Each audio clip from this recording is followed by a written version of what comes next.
I wanted to make another point about mine before we keep going and start talking about random stuff that's on our minds, but we haven't actually uploaded any of these yet, which is quite interesting. And I'm still waiting on some feedback from some other people to see what they think on it. So it's sort of still in the, what do you call it? Baby stages, maybe? It's not the right word. Still secret. No one knows. We got to re-record the intro trailer thingy because of the one that went wrong, which was quite funny. Small children interrupting and all, as they do. Yeah. Which is quite on point, I think, for an idea of what I wanted to talk about today. So that goes well. Before we go any further, I just wanted to make a point about. I was thinking about what I said in my one. And I'm sure I came across as quite full of myself in some way, as I generally do. During the course of these conversations, I will make many claims, I am sure. I'll make statements about reality as if I know the truth. But I want to make the point rather clear that I don't. No, I don't actually believe I know anything, or can know anything. I'll state what I think, what I believe. It's most likely to be true. But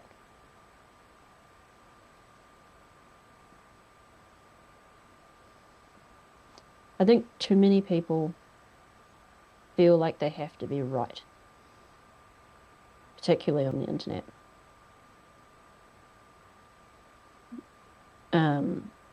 And I'm assuming that's why you're so cautious about statements and why you sort of give asterisks to many things. Would Yeah, I be well, somewhat right in that? yeah, it's an awareness of my own fallibility. Like, I was thinking about the. I was explaining some of the metaphysics philosophy of mine to someone yesterday, and it reminded me of. Like, I say all these things with certainty, but well aware that. Imagine if you were talking to someone who sounded like they might be spinning tall tales, but they were the only person you knew who had any experience of that, and the tales sounded believable enough, and you didn't have any evidence to contradict it. It's like, okay, well, that's the best guess I've got at the moment. And I know it's wrong in the sense that we are not enough in the mental sense to comprehend the things we are talking about. We are feeling around in the dark, trying to. So, there's the parable of the blind man and the elephant. They feel different parts of it, and each of them says, "Oh, it's a rope. Oh, it's a tree. Oh, it's a wall." And da da da da da. No, it's an elephant. And if you look at it from a outside perspective with more ability to perceive it, then it's obvious. But we are very much limited in what we can perceive and what we can understand, even.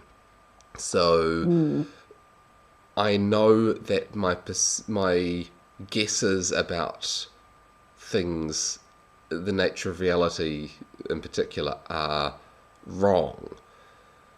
But in saying that, I go with what I've got.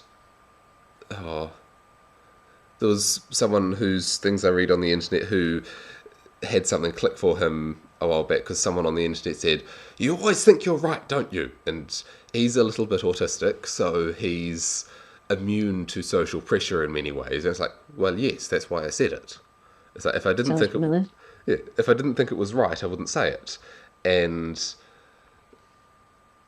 it's like, I know it's wrong in the galactic sense, or however you phrase it, but it's my best guess, and unless you can convince me that there's something wrong with it, this is what I put in the category of right.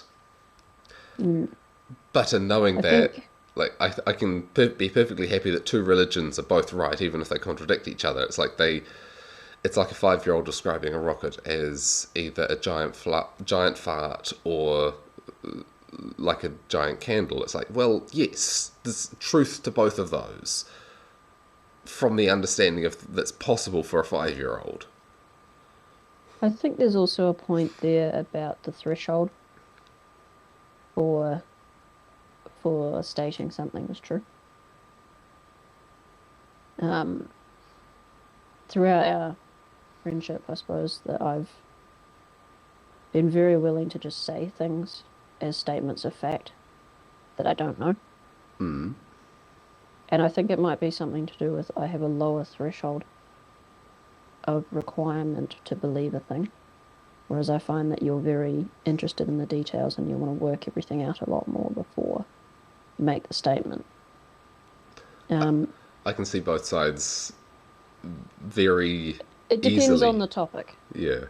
Oh, It certainly. depends on the topic also because, say, for the more mystic side of things, well, I suppose you've already done your investigations on that, so that could still apply the same. I think there's an issue with everyone demanding everyone be right about everything all the time when they speak. And I have a real problem with that. Now that I've said that out loud, it almost feels totalitarian in nature. Now, you're not allowed to be wrong. As a public figure, if you say something wrong, you're going to be lambasted for it. Or even as a private person. Having a conversation with a friend or, well, not a friend. Or even just There's an pointing out that a thing expectation. exists. Yeah, there's an expectation that, one, you believe everything you say, and two, that you are making claims about objective reality, and that if you are wrong, three, it is justified to attack you. Something like that. So I'm sure you can come up with many examples of like X public figure says a thing that is wrong and is just crucified for it. Which I think is actually why people are rather terrified of public speaking. I just want to make the point really clear at the start of this project we're doing. It's like, I'll be wrong all the time. And I need to allow, a person needs to be allowed to be wrong so that they are allowed to think. If you can't say, I'm thinking about this thing that's wrong, without getting harpooned for it, you're expecting everyone to sit inside their own head silent, work out the state of the universe, and then only speak when they're absolutely certain. And you had a point before too that links in really well, which is cosmically we're always wrong. Like the only thing that is right, if you're going to be anal about it, is like a unified theory of physics. And we don't have that. So there isn't anything else objective. And I'm not saying that there isn't an objective reality. I'm not one of those people. Like there is. I just don't think I know what it is, or anyone. And I will continuously make statements about reality as if I know. There's also an argument to be made that subjective reality is real. In the sense you I get, don't want to go into that, but yeah, I know because it's, that conversation gets so squirrely so far. yeah, how do you define real? Real is something you can poke. Okay, are your emotions real? Is your pain real? Let me stick a pin in you and then say, is that pain real? It's like, Yeah, and then you get yes. into the my truth kind of scenario. And I want to make it clear that's not what I'm saying either. I have a view of reality. And I will state things that I don't even agree with my view of reality. Like I will say things that are wrong and that I don't actually believe, but I kind of half believe on purpose and state them as if they're true. I don't feel a need to qualify everything to the other person. Like, I'm not an authority figure, and no one should be treated as such. And you shouldn't be looking to someone else's words as if they are an authority figure, even authority figures.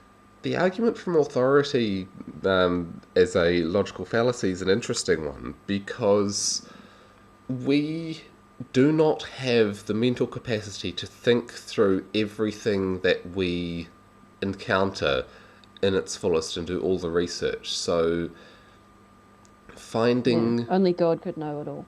yeah, so we have no choice but to make arguments from authority. We have no choice but to say, I trust it because this person said it to a great degree. Yeah, Yeah. people rely on that too much. Well, yeah, where it falls down is where you have, I trust it because this person said it, therefore anyone else is wrong, and you cannot question that. It's like, yeah, but that person you're pointing at could themselves be wrong. You're putting your trust in And they them. often are. Yeah, and you're putting your trust in Very, their very ability to often. self-correct if they are wrong. And if they've got an ego that's getting in the way or some political or career goals that get in the way, then, yeah. I think there's this. I think what I've been wanting to say is that I have a real issue with qualifications on speech. Mm. Like, for an example, when I was growing up a lot, I would say things to my mother in particular. I would say, like, I believe men are this way or women are this way, something like that, as an example. And I would always, every single time, get the statement of, yes, but not all. And I would get very frustrated because I shouldn't have to make the statement of, in general, but with exceptions, before making any general statement. Like, we all understand that statements are general and not absolute. There's always exceptions to rules, unless it's, unified physics, which we, again, don't have. Because And a I'd get truly very, very unified physics frustrated. would Yeah, would it'd be explain spiritual encompassing. realities too. And Yeah, it would be everything. ooh, But yeah, like our current physics has got, this is the general rule, except I I think I have an issue with making the qualification of like, I don't really believe this or know this to be 100% true, but here's what I think before every statement I make in my entire life. Like, I should be able to just say, oh, it's this way. And people go, I shouldn't have to make the statement that I, as a fallible, stupid individual, like everyone else on the planet, could be wrong. yeah. So any And I statement you also, make, you yeah, acknowledge implicitly that there will be situations that break that rule. yeah, and I also believe that I'm wrong about everything I say, like fundamentally, because I'm a limited being, I don't know.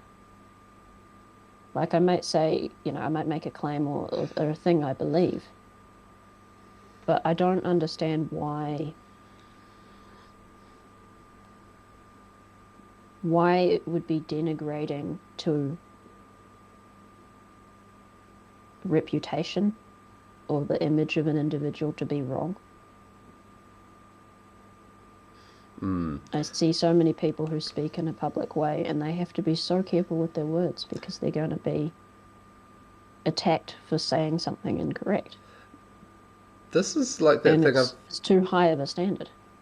that thing I've talked about recently of that it's better to try courageously than timidly, to the degree that it's even possibly better to fail courageously than succeed timidly, Mm, because the one that succeeds timidly has not become more in that success. They've achieved their goal, but they are not more. We're the one who fails courageously by that courageous attempt and unfortunate failure, but by the attempt they become more, that we grow in failure just as much as success, and even more so in many ways.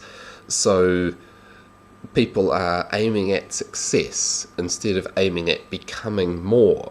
And it's all about how you define success. So if you define success as achieving the thing, then you'll try timidly and try and minimize failure. But if you define success as becoming someone who succeeds, the person who wins a soccer game is the one who's lost 1,000, unless they're way out on the bell curve and have always had easy games.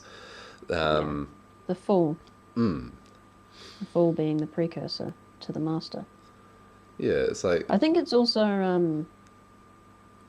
a really good way of controlling people's thoughts, or like controlling what people think. Like, if ever you're going to speak, you have to be 100% right about everything according to social consensus, or if not, you're going to get pilloried. Now, what defines social consensus? Generally, the authorities, whatever cathedral system is set up.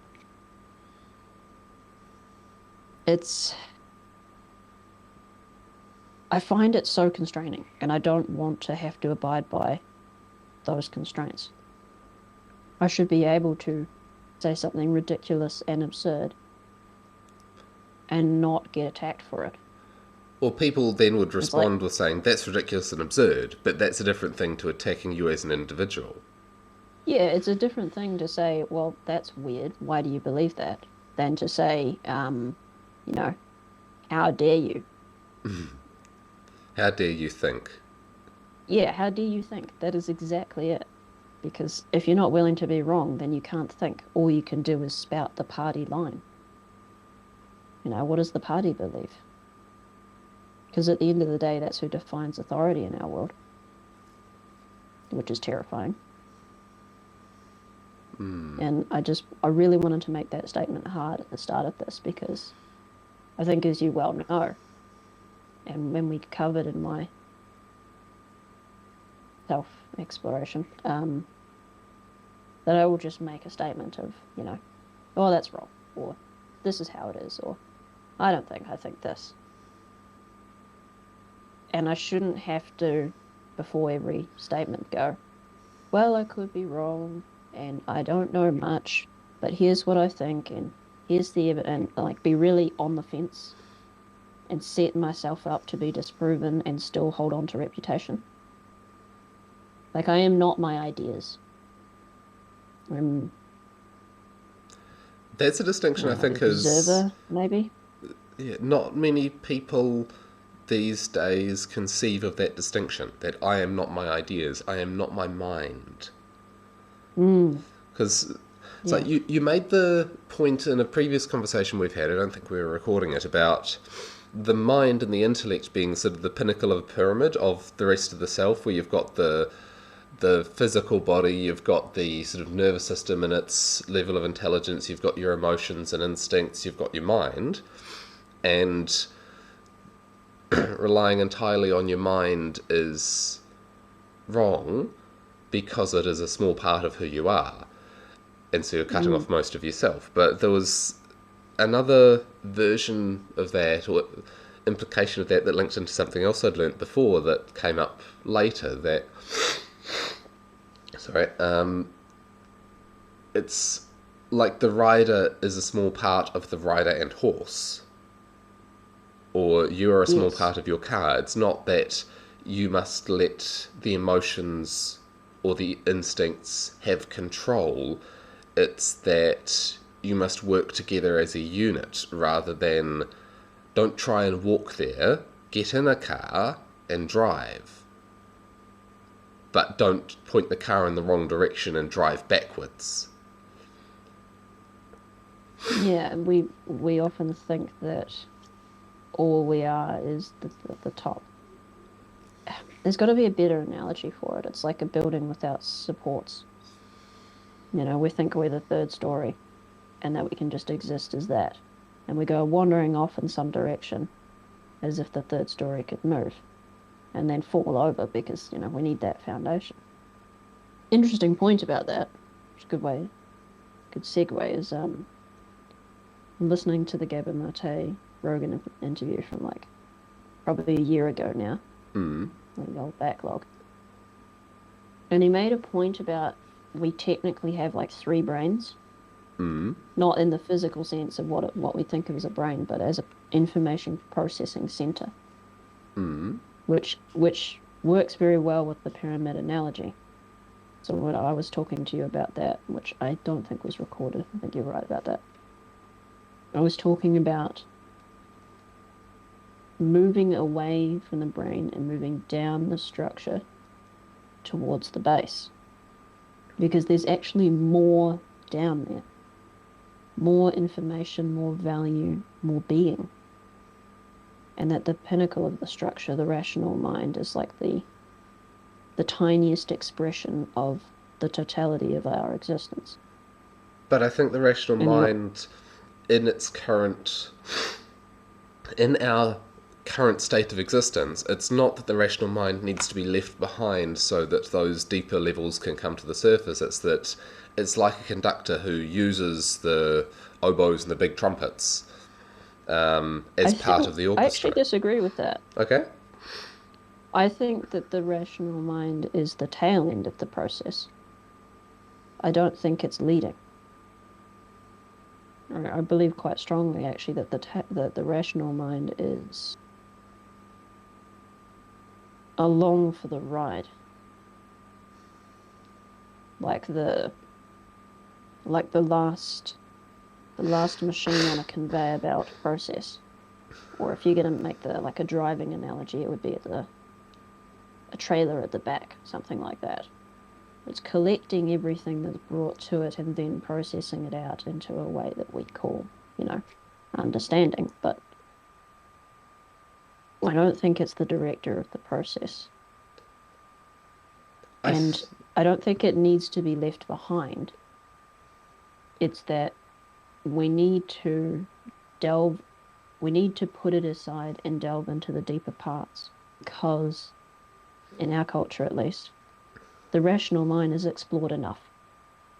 Like, it's been overindulged and put at the pinnacle.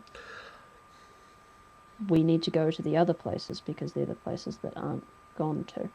And the point I wanted to make about that is that, with what he was saying in that episode, is that these lower parts, the lower information processing, which is where emotions and instincts come from, reactions,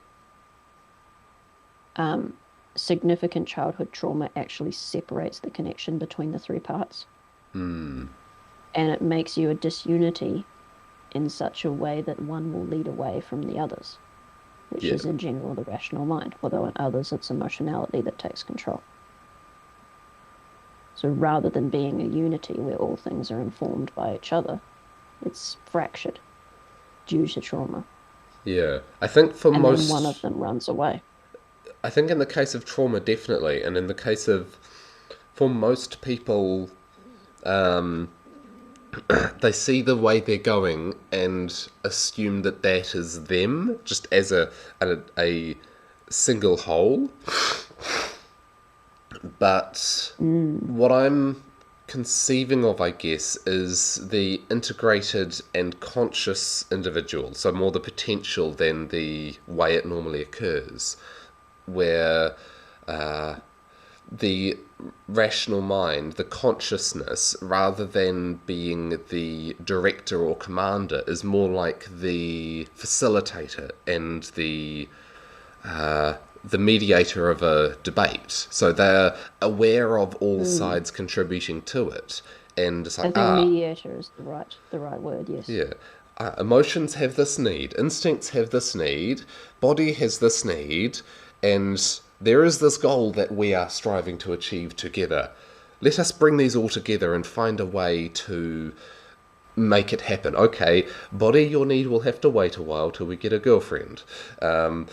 Emotions, same for you, but we can go see our parents to get some of that.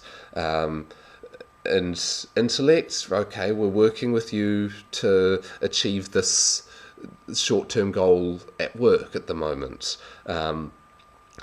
and so on. And it's like, okay, you've waited long enough. Now it's your turn to get your needs met. And body, okay, yeah, you really need to go for a run. I know you don't want to, but we all need to do a run. It'll make us all feel better. And yeah, rather than, right, all line up, we're doing this. It's a different Yes. thing. I think it's also important to emphasize the point of that you are not your rational mind. I don't Yeah. think many people experience this in their lives, at least in the current world. But when you actually get them sort of working together in unison, which is very difficult and only lasts for short periods of time, you can see very clearly that you are not the voice in the head.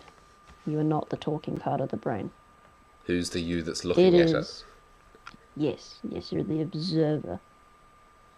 You you are something else apart from that.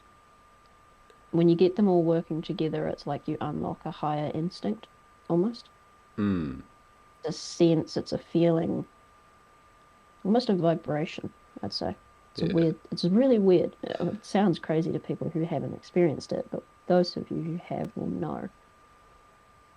And you can see that the brain is explaining the world to itself, not to you. That's a good one. You're sort of sitting back and looking at this little thing chattering away in the corner to itself, you know, and it doesn't seem to be particularly aware of the other things.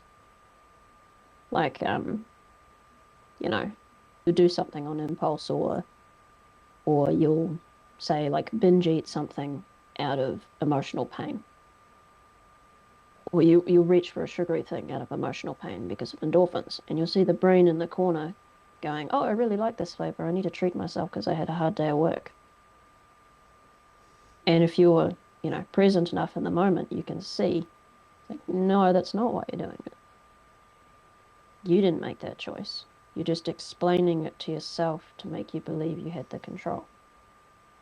Because for some reason, that part of the brain, or the brain in general, really wants to be in control.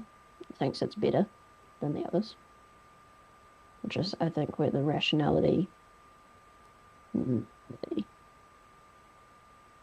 cult of reason, maybe, comes from. I think Something there. it's deep because it's never explained to individuals as they're growing up, but pretty much everyone has it. It's the you did this, you are this. So what's what are you thinking? And then you took this action. What were you thinking? It's like there's implicit assumptions that we're not aware of that we learn as we grow about that. So rather than saying, what were you thinking? If we said, what were you feeling to do this? That would treat it differently. Or if you said, well, what were your emotions doing? And what was your body That's doing? And what was that's your. better. Yeah. I was going to say that we need a different word. Like there's like a language problem. We say you were thinking, you were feeling, you reacted. It's like, no, your being did. Your body, your brain, your nervous system. But that's not you. You're something else. Like There's, there's a difference between you bit me and your dog bit me. It's like it still comes back to being your fault in the sense of you're the one who needs to be in control of that dog. But yes, but it gives this image when you say you did something that you are a single unit rather than like a collective, which is the better way to think about it. and like you've got the sort of the council of self with the body, the emotions, the instincts, whatever, and there seem to be empty seats at the table or bits that arrive in the negotiation of that it's like, where did that come from? And you might label that intuition or you might label that something else, but it's like for people who are spiritual, they'll possibly have their deity who's invited to the table every now and again, who comes and sits himself down and points things out. So religious experience. For those who haven't had religious experience, this will sound like mumbo jumbo, but it's like, okay, if you're colorblind, how can you say that red doesn't exist if you've never seen it? Hmm. And it's like you can't disprove something. It's a logical impossibility to prove that something does not exist, because all you need to do is find one instance of it, and then it's proven to exist. You can say Yeah, we that's haven't why I found a have issue with atheists. So like, it does not exist. And you look at them and you go, really? You know that? Yes, I do. It's like, okay, so you know all things in the universe. Uh, okay. Anyway, that aside, I think it might be valuable to sort of flesh out an image of the we council of self that you mentioned. kid. So I might tell you what I see when you mentioned that, and then see what you think and maybe have a different perspective. And I want to go into the childhood stuff. I think that'll be really Oh, yeah, the a good place child to sitting take in the this. corner of the room. Yeah, Yeah. so when I say that our self, like who we are is apart from the brain, I see us as like I want to say Speaker of the House, because the image I have is like is it the House of the Senate in the United States? It's like a big amphitheater. And then there's a central speaker. But in this analogy, that's you, and you are silent. You only observe to a certain degree. Hmm. You almost can't control your own actions, only your awareness. You're sort of there watching, and you have this house full of um, entities, probably divided between brain and body, like the idol. Although they're the same thing in a certain sense, so I don't think we should make that separation. Brain and body as one. You have all of the habits and pathologies you've built up over time with their own unique voice and motivations. You have your belief structures that are built up over time with the same. You have emotional instincts, you have traumas, you have desires more deeply, your motivation to survive, eat, drink, for that kind of thing. And they're all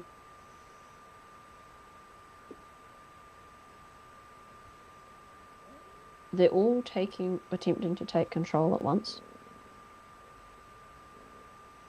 And like the baton of action, sort of just hot potatoes around the room. I don't know what the process of who gets what is, but It's almost like it's there's uh, only so much volume to go round, and they each pull it to themselves according to how hard they're trying to. So if you ignore your hunger for a while, well, there's built-in things in the body so that you can go without food for a while. So if you go without food for a day or two, the hunger sort of quiets down. But if, in general, the longer you've been without food, the more hunger will be shouting for food, and then that's the more your actions will be driven by hunger.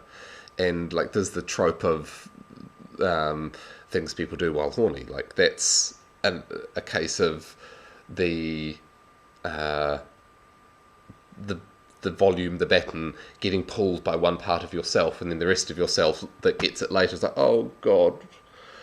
But there's the bits of yourself pulling that around, and for most people, it's a scrum. that's a good analogy. Everyone's fighting over it, and you're trying to Yeah, push some down, and that just means they get sneaky. It's like the yeah. the instincts and impulses that are part of yourself that you push down because they are socially unacceptable, or you're ashamed of them, or you've got a trauma about them, so you've got them fighting each other, that doesn't mean they go away at all. Like, the pressure builds. It's like if you dam up one particular flow of instinct, it just overflows somewhere else, and then you get a flow coming in where you didn't expect it. No matter how high you build that no matter how high you build that dam, you're a complex being, and the pressure comes out somewhere else. And so something that apparently has nothing to do with that can be the overflow of it. And I, the I more think that's a yeah. the more you Sorry. can come to terms with yourself and like meet each part of yourself, and it's like, okay, what do you need? Okay, let's work together. And the more you can do that, and oh, we've been ignoring you. You've been locked in the back room hammering on the door for a while. Okay, let's open the door. Nice to meet you. What do you need? What do you do? Okay, you've got this part. Like me talking about finding the conception of my masculinity locked in a hole. And it's like, okay, he's not the active component at all moments. But I think more than the masculinity, he's the hunter, the predator aspect of it, which is dangerous and therefore was locked away. But it's like most of the time he's... But also the protector, because to protect you need to be dangerous to that you're protecting against. But he's... Now that he's out to some degree, or at least not being shut up, he's quiet most of the time. And so I can actively Mm, go to him and embody him, because you can take these aspects of yourself and be them. You can you give feel them, them.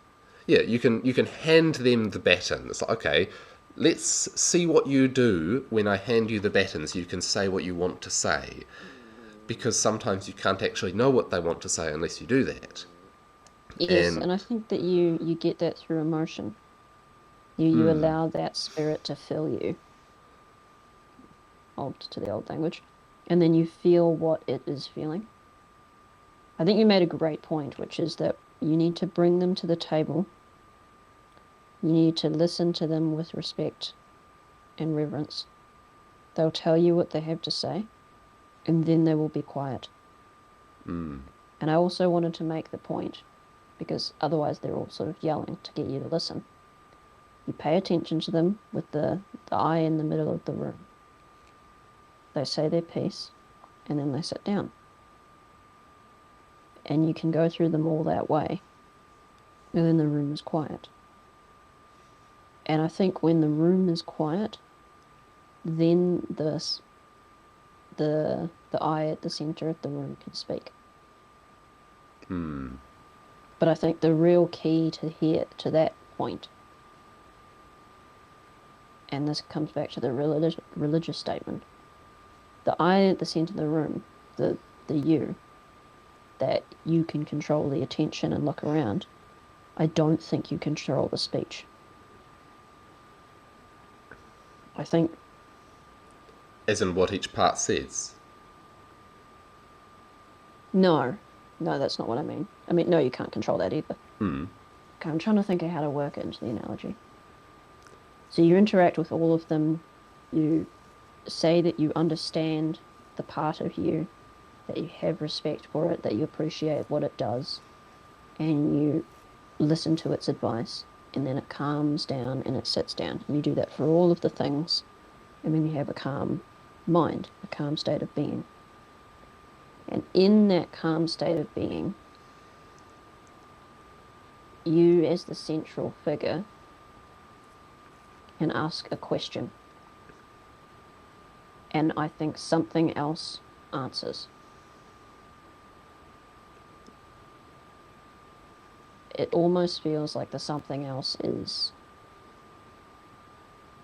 both within you at the center, but outside the room at the same time, which is, I think, where people get the spiritual experience of like hearing God or whatever that they say. My experience But of that is I've done something that sounds similar to that. So journaling where you write down a question and then you get an answer, and a way I've seen it described as an experience was write it down. Why do I feel upset? It was the woman at the bus stop. She was going to hit me with the ruler. She didn't have the ruler. Yes, she did. She hit me over the knuckles with it. What, when? We were a kid. She shouldn't hit a kid. It's like, wait. Who was this? Mrs. Henderson in year 5. Or something along those lines. Like, oh. What? And then it's like, you didn't expect that. That's coming from within yourself, and it was a trigger to a childhood trauma. And no one gets out of childhood unscathed. No one gets out perfect. But part of becoming an adult is working with that and working through that. And then, because being an adult doesn't leave you unscathed either, much more than being a child. It's like there's that picture that I've seen go around of young me, a wolf cub with one arrow in it. Old me, an adult wolf who looks like a porcupine from all the arrows. It's like, life gets tough. And you've got to be tough in some ways so you can deal with it, so then you can make something good out of it. And make it something worth receiving the arrows for. Like, we can go deep into that, but I think I'd like to talk about the childhood thing, but I want to make one point before we move off the council of you.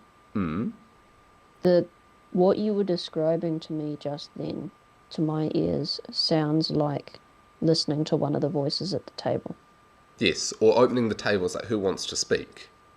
Yes. Yeah. What I was attempting to describe was something else. Well, there's another aspect to it so that's the internal voice, but then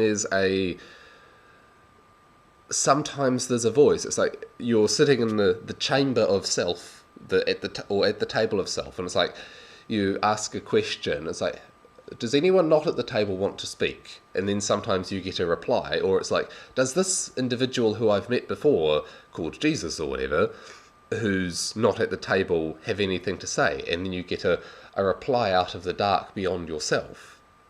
And I've had that experience. It's like a reply that comes from the room itself, and from you, and from outside the room. I think it's just really important to make the statement that if you get into the calmest state possible by listening to all of the parts of you and what they have to say, you can then ask a question, or sometimes even without asking, receive a statement from something that very much feels beyond you, but also at the same time feels integrally part of you. There's something there that is beyond yourself that you can hear. I'd quibble about some of the details of that description, but it's a very personal experience, so that was probably pointless. For me, it's like a thought I didn't think. That's the sort of real experience that I've had. The thought arrives, and sometimes it has a concept with it, sometimes it has an image, and the thought is not necessarily in English. The thought is in meaning, and then you put words to it, and you might not be able to comprehend it until you put the words to it, but it arrives in your head. It doesn't need to arrive in words too? Sometimes, but I'm more it arrives at the bottom edge of my consciousness in a non-verbal form that I'm barely aware of. Sometimes I get the meaning with no words at all. Sometimes it's like just a feeling. Right, had an interruption of small child there, but so we'll finish up. I'll try and finish up what I was saying, but yeah, so the experience of a thought that you didn't think coming in as meaning that parts of your mind then put words to. For a lot of people, they'd dismiss that or just have a random thought arrive, and you do get random thoughts that don't mean anything, but I think a lot of people don't know that's what talking to gods, or praying as it's called, would feel like to other people. So it's, at least as I understand what's happening. I'm quite probably wrong in some ways, but it's what I've come to understand. And it's one of the important things about it is that these thoughts that you didn't think tend to say things that you didn't expect or necessarily want.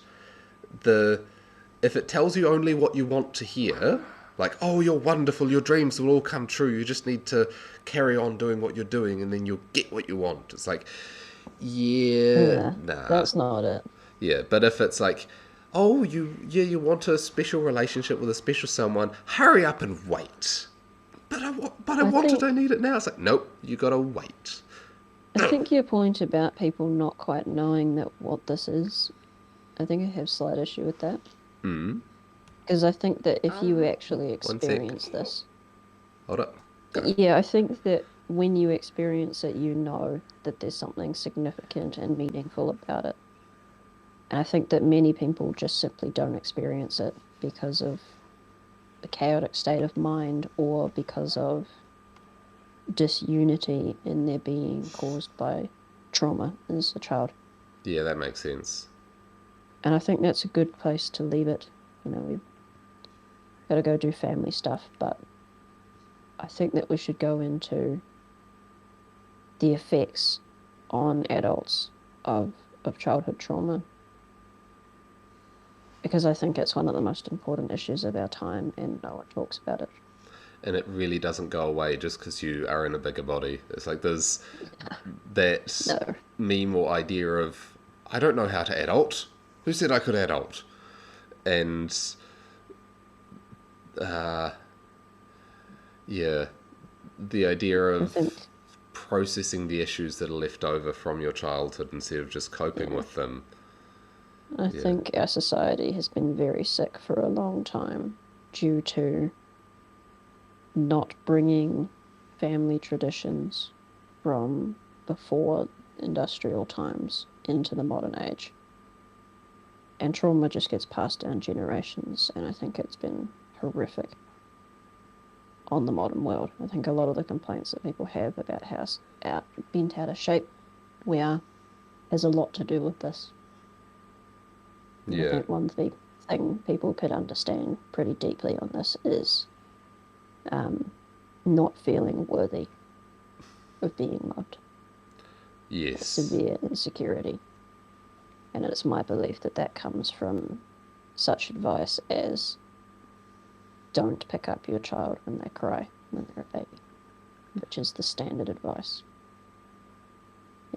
Only feed this many hours, regardless of how much they cry. Things like that. Yeah. And all that says to the child, which is an adult person, just not grown up yet, is I don't matter. I think a lot of I'm adults not now worthy of attention. had that. The current advice that I got when my child was born was to feed to the child, not the clock. So lessons have been learned in Well, some ways, but I'm not not saying there aren't we other still got issues. that advice. Oh, We still okay. got that advice. It's not. There are occasionally people who know what they're doing, and I think the internet is turning tides on this massively. The attachment parenting stuff, that's huge. Non-violent, peaceful parenting, that's becoming very common. Well, no, actually, it's not. But the ideas are growing, and given time, I think that we will learn the lessons. But I think it's very important to talk about it because so few people do. Like, for example, on the peaceful parenting thing, this country, it is illegal to hit your children. I have still not met a single other parent, I assume with the exception of you, who does not hit their children. Everyone in the small town in which I live says that they do, does it, and is proud of it. And they don't care what the law says because it's not about law, it's about culture. Yeah. And people haven't woken up to that, how harmful it is. Abandonment of young children, mothers not being there for them. not picking them up when they cry, all kinds of things.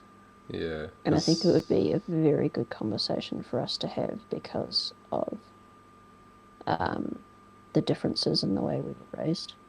And we both have kids too, so we can go into a bit of what we do.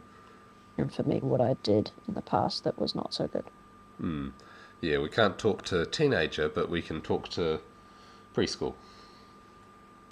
Yeah, well, that's the most important time because your brain is developing. Like, I fear for my oldest because her brain was developing during the time when I had not learnt these lessons and was being actively encouraged by family members to be not great towards our kids. And like we can see the effects, and it's pretty heartbreaking. We're working on it, and she's a lot better now. And our youngest is amazing because she never had any of that. So I think I'll be paying that debt for the rest of my life, and that's okay. I deserve it. But The I important think thing is not to you get it have right, to, it's to get better. yes, and we have to forgive. We have to understand that, like, 50 years ago, everyone was hit, not just in home, but in schools and with weapons. And trauma carries down through families and generations. Yeah. Like, I have my severe issues, and I know my daughter will too because of that. And I know where I got it from, and I know where my mother got it from, and I know where her mother got it from. And I'm sure it doesn't stop there. It's not an easy thing to overcome, but I think it's the most important thing. The most important thing that we could focus our energy on as individuals to make a great change in the world. And And the that's idea to that change that cycle. having a child can be a positive contribution to the future, which is almost heretical in many circles these days. Yeah, I think it's the most positive thing any individual could possibly do in our age. It's certainly one of the Literally. most powerful. I think Hmm. that the idea, and any individual can have a great positive or negative impact. It is very powerful, but whether it is positive or negative is a much thornier question. Yeah. But as a single individual, or a couple generally, not generally, couple necessarily, you could raise 5 children in such a beautiful way and educate them, through homeschooling or whatever else in such a beautiful way that they themselves could have an outstanding impact on the planet, far more than you as one individual could. Yeah. It's like, what do you call that? Multiplication effect. I believe that's the best way to change the world. I'd love to stand up and make a big difference, but I don't think I can. And I'm so broken and pathetic from my childhood, I shouldn't. But if I can do better for my kids, and they can do better for theirs, that could change the world in a very big way. And the population bomb is something that some people are probably going to think of listening to this about, no, there's too many people on the planet now, and it's like, Wrong. I want to take a much more nuanced view of it than that. I will not. I don't give any credence to people like that, and I have very severe problems with them. But Well, that's for we another should day. go into that in more detail because telling someone you're wrong is not a very convincing argument to them.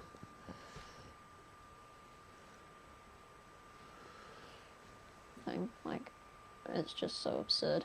And so many other people have done a better job of blowing that one out of the water than me, as well as like reality. That's great. But I think it's more important to focus on the changes that we can make in our individual lives. And even if you don't want to have children for whatever stupid environmental reasons, thinking about how you can solve the pathologies of your personality by tackling the childhood trauma you had will make a huge difference. Yes.